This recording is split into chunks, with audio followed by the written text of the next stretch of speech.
Hi everyone, in this video we'll learn how to rank numbers from highest to lowest in LibreOffice Calc.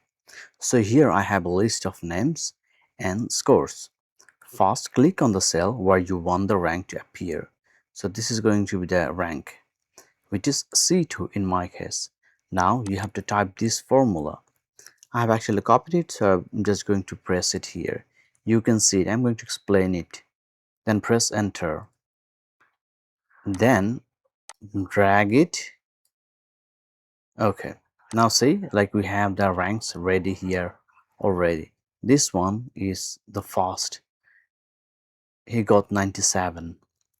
Okay, so now let's explain the ranking. So this is the formula we used. In this formula, B2 is the first number or score. And then this part is the full list of numbers from here to here. The 0 at the end means the highest number will be ranked number 1.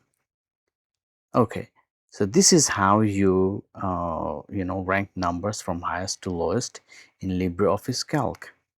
If you like the video, please thumbs up and subscribe.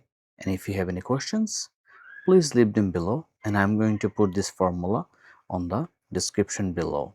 Thanks a lot.